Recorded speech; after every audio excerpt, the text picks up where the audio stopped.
एक बार एक गांव में कृष्णा नामक व्यक्ति रहता था। हर रोज वह दूध से घी बनाया करता था और अपने गांव के बाजार में बेचता था। यही थी उसकी रोजी रोटी कमाने का जरिया। अपने शुद्ध और मजेदार घी के लिए कृष्णा बहुत मशहूर था। घी ले लो, शुद्ध देसी गाय का घी ले लो, घी ले लो, घी ले लो। एक दिन एक मिठाई वाला सुंदर ने कृष्णा को बुलाया और 1 किलो घी के लिए मांगा। कृष्णा गया उसके पास। कृष्णा भाई, मुझे 1 किलो घी चाहिए।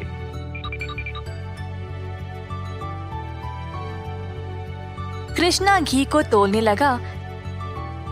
जब सुंदर ने देखा कि घी कितना शुद्ध था, तो वह अपने आप को रोक ही नहीं पाया। सुंदर ने और घी लेने का निर्णय लिया। रुको कृष्णा, मुझे तुम 1 नहीं 2 किलो घी दे देना। पता नहीं बाद में बचेगा या नहीं। तुम्हारा घी सबसे शुद्ध है और मुझे स्वादिष्ट मिठाई बनाने में मदद करता है। ओ बढ़िया जी, धन्यवाद सुंदर साहब। ये लो आपके 2 किलो घी। सुंदर ने खुशी से घी लिया और फिर दोनों अपने अपने रास्ते चले गए। जैसे कृष्णा चलता गया, गांव के लोग उसको एक एक करके घी खरीदने बुला रहे थे। दोपहर तक सारी घी बिक चुकी थी, क्योंकि वो घी था ही इतना स्वादिष्ट। अपनी कमाई लेकर कृष्णा अपने भाई कुशल के पास दूध खरीदने गया, ताकि वह अगले दिन के लिए और घी बना सके।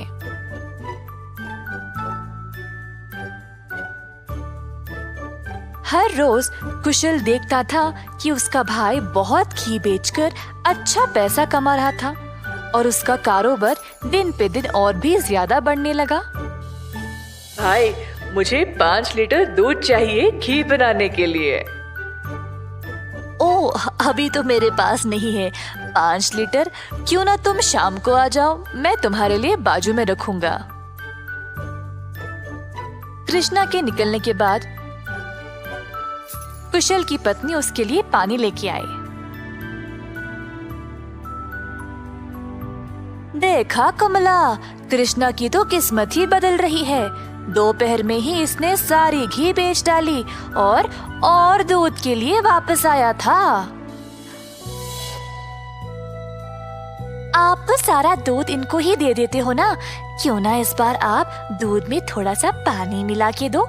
इस तरह हम भी ज्यादा पैसा कमा सकते हैं।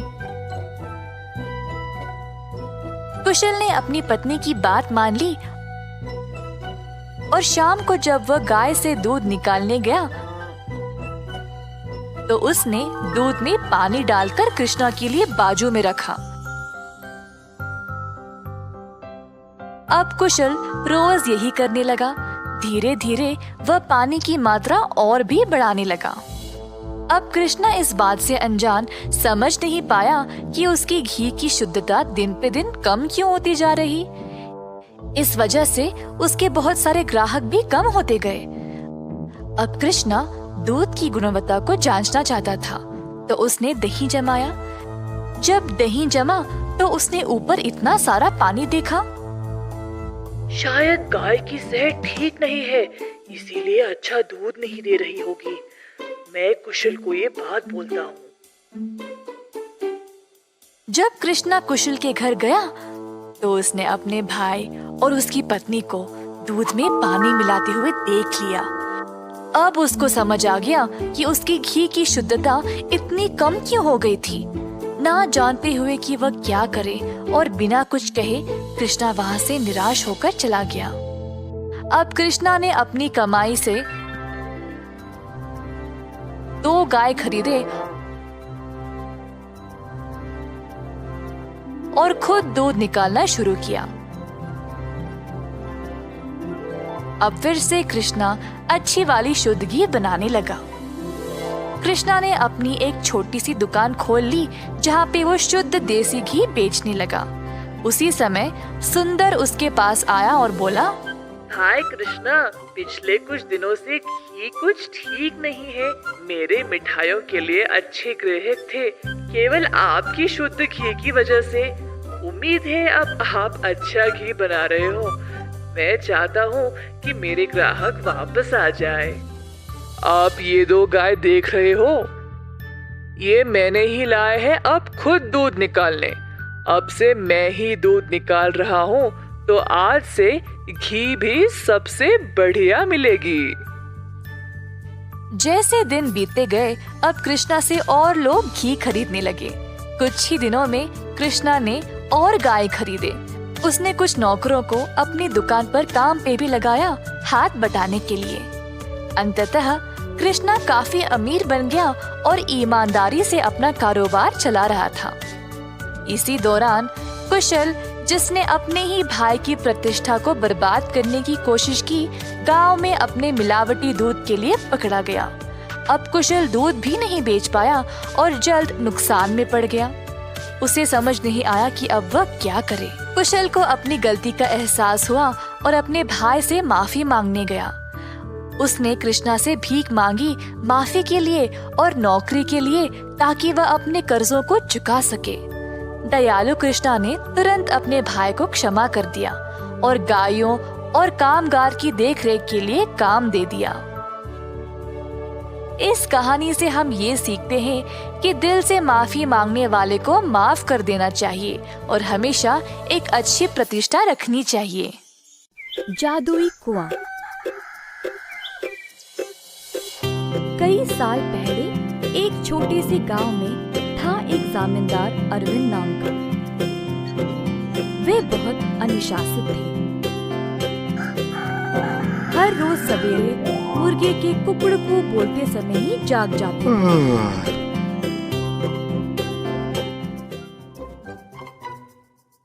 फिर अपने नौकरों को जगा के उन्हें काम पे भेजते थे।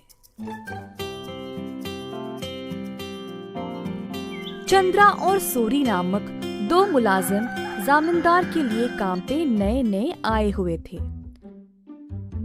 परंतु वे दोनों काफी आलसी थे और सवेरे उठ के खेत में जाना उनके लिए बहुत कठिन लग रहा था। दोनों एक कुएं के पास सोते थे।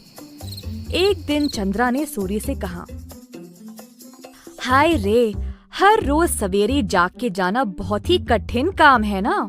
सूरी को भी ऐसा ही लगा। हाँ चंद्रा, परंतु हम करे तो क्या करे, मुर्गे के कुकड़कू से ही जमींदार जी जाग जाते हैं। अरविंद जी ने इन दोनों का व्यवहार ध्यान से और चुपचाप से जांचा। आखिरकार उन्होंने एक दिन उन दोनों को सबक सिखाना चाहा। एक दिन जब दोनों सो रहे थे, कुएं के अंदर से आवाज आई, सूरी, कितनी देर और सोओगे? उठो और काम पे निकलो। सूरी को नींद में ही आवाज सुनाई दी और वो अचानक से जाग गया। बाजू देखा तो चंद्रा आराम से सो रहा है। सूरी को समझ नहीं आया कि ये आवाज कहाँ से आई। बुरा सपना मान के वो फिर से सो गया। अगले दिन की बात है और दोनों उसी कुएं के पास सोए थे। इस बार कुएं वाली आवाज चंद्रा को सुनाई दी। वो भी अचानक से जाग गया। आसपास देखा तो सूरी आराम से सोया था।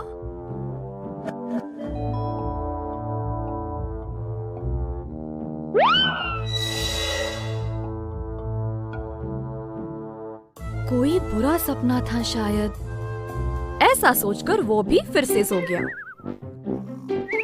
अगले दिन जब वे दोनों फिर से वहीं पे सो रहे थे, अचानक से एक खतरनाक आवाज सुनाई दी। दोनों एक साथ जागे और डर गए, एक दूसरे को देखने लगे। भाई सूरी, आपको भी सुनाई दिया क्या? हाँ चंद्रा, मैं बहुत डर गया और ये कोई बुरा सपना भी नहीं है। ये भयानक आवाज इस कुएं से आ रही।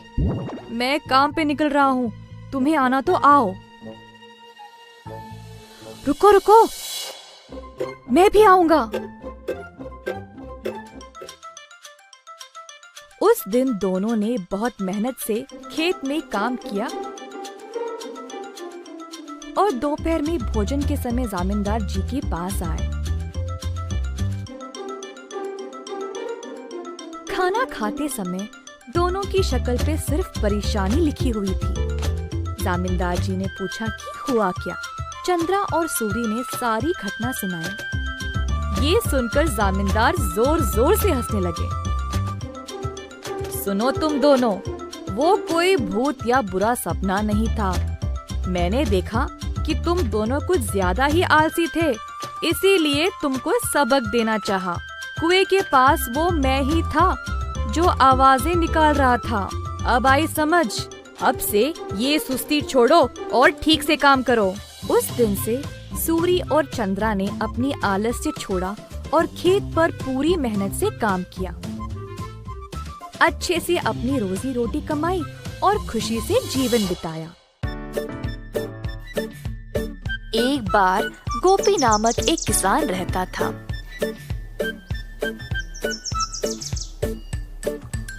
गोपी बहुत मेहनती था।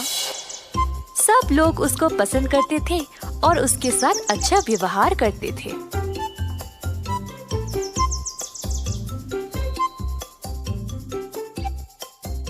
गोपी के घर के बाजू में रहता था किशोर। किशोर चाहता था कि गोपी से ज्यादा अच्छा नाम उसका हो जाए और इसके लिए उसने बहुत कोशिश की, परंतु उसको ऐसा मौका कभी नहीं मिला। एक दिन किशोर दूध बेचने के बाद अपने घर वापस आया।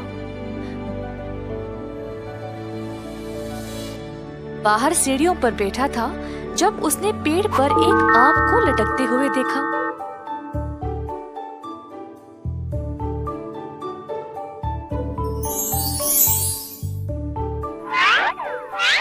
उसने आम को तोड़ा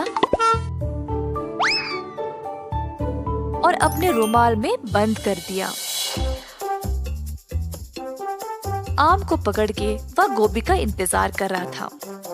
जब गोपी वापस आया तब किशोर उसके पास गया और बोला, ओ गोपी, मैं तुम्हारी प्रतीक्षा कर रहा था। क्या बात है किशोर? मैंने इस रुमाल में एक फल को लपेटा है। क्या तुम अंदाजा लगा सकते हो कि इसमें क्या है? अगर तुमने सही जवाब दिया तो तुम खुद अपने हाथों से मेरे घर से जो मर्जी ले जा सकते हो। अगर तुमने गलत बोला तो मैं अपनी मर्जी से अपने हाथों से कोई भी चीज तुम्हारे घर से ले जाऊंगा। ठीक है, मुझे लगता है इसमें अमरूद है। गलत जवाब, इसमें आम है। अरे अच्छा, अब क्या? चलो तुम्हारे घर चले, मैं अपने हाथों से जितना हो सके ले जाऊंगा। दोनों चलते हुए गोपी के घर की ओर गए। घर में प्रवेश करने से पहले किशोर को दरवाजे के पास एक सीढ़ी दिखाई दी। तुरंत उसको उठा के बाजू में डाल दिया और घर के अंदर चला गया, परंतु गोपी वहीं पे खड़ा रहा। गोपी, वहीं क्यों रुक गए? तुमने तो सीढ़ी उठा ली थी ना, फिर उसको बाजू में रख के अंदर क्यों चले गए? क्या मतलब तुम्हारा? हाँ, अपने दोनों हाथों से तुमने सीढ़ी को उठा लिया था ना, तो अब इस सीढ़ी को उठाओ और जाओ। ऐसा कहकर गोपी अपने घर के अंदर चला गया। किशोर ने गोपी को रोक कर कहा, ये धोखा है, नहीं नहीं, मैं नहीं मानूंगा। अच्छा ठीक ठीक, अच्छा अब तुम बोलो, मेरे हाथ में क्या है? अगर सही जवाब दिया तो मैं किसी को नहीं बताऊंगा कि तुम अपने दूध में आधा पानी मिलाते हो, पर अगर तुम गलत हुए तो मैं पूरे गांव में इस बात को फैला दूंगा।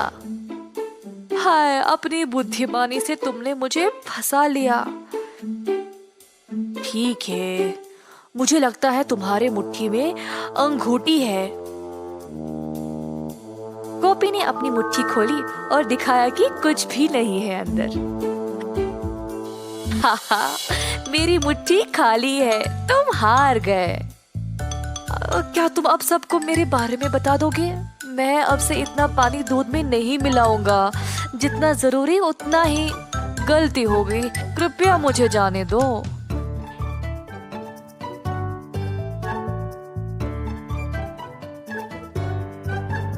इस कहानी से हम ये सीखते हैं कि आत्म अनुशासन के बिना सफलता असंभव है। बंदर मामा। एक दिन बंदर मामा गहरी नींद में सोया था जब एक मीठी सुगंध ने उसे जगाया।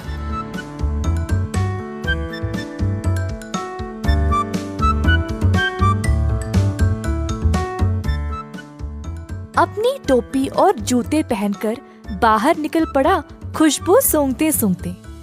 बंदर मामा ने देखा कि ये सुगंध एक मिठाई की दुकान से आ रही थी।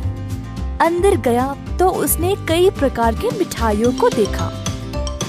एक लड्डू को देखकर बंदर के मुंह में पानी आ गया। जैसे ही बंदर लड्डू को उठाने गया, दुकान की मालकिन भालू ने बंदर का हाथ पकड़ के रोक दिया। बंदर भालू की ओर देखकर डर गया, तुरंत पीछे मुड़कर रोते रोते घर वापस भाग गया। टोपी और जूते को निकाल फेंक के निराश बैठा रहा कि मिठाई खाने को नहीं मिली। भालू काफी आलसी थी। जब उसने देखा कि बंदर उसकी मिठाइयों की सुगंध को सूंघ कर आया, उसके दिमाग में एक विचार आया। भालू अपने दुकान में मिठाई संवारने के लिए बहुत आलसी थी, तो उसने सोचा कि वह सारे जानवरों को मिठाई की सुगंध से आकर्षित करके उन सब से सारा काम करवाएगी। अगले दिन भालू जानबूझ के मिठाई हाथ में लिए सड़क पर चलने लगी। मिठाइयों की सुगंध से सब जानवरों को आकर्षित करे, यही थी उसकी योजना।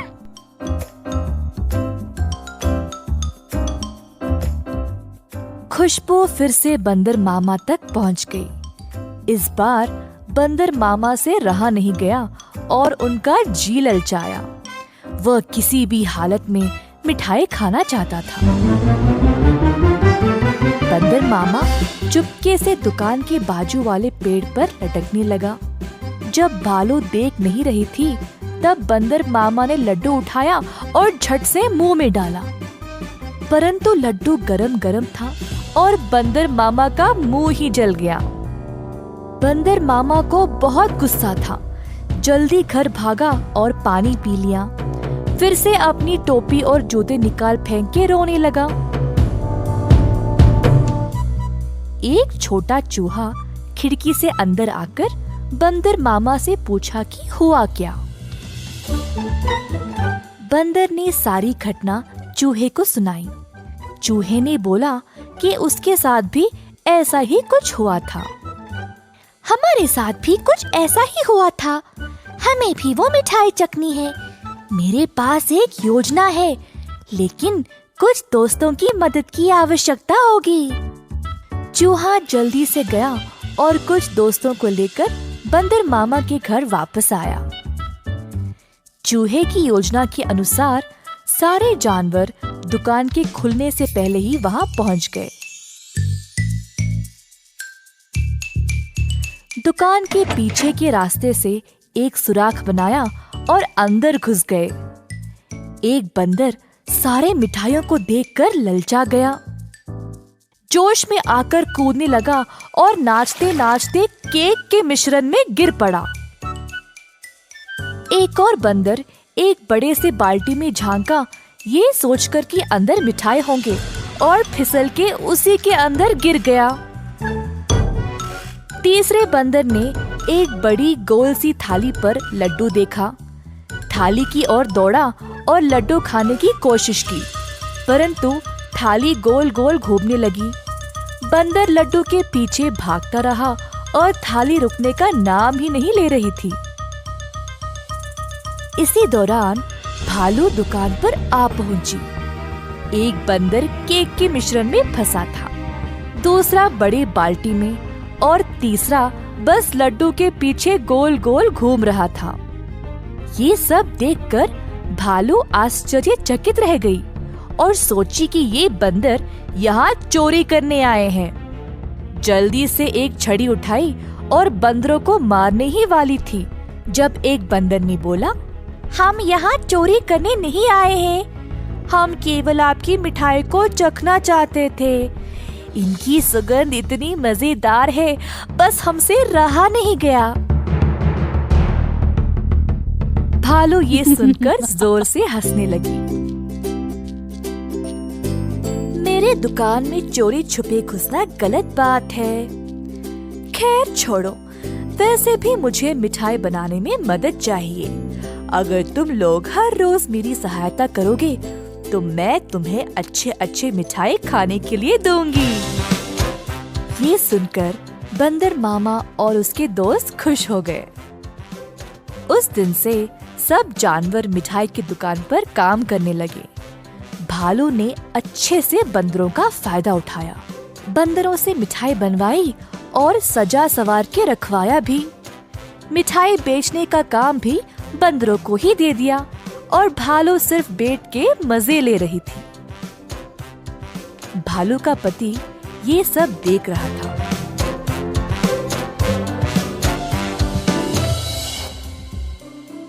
तुम तो रोज इतना काम करती हो, परंतु आज आराम से बैठकर मिठाई खा रही हो।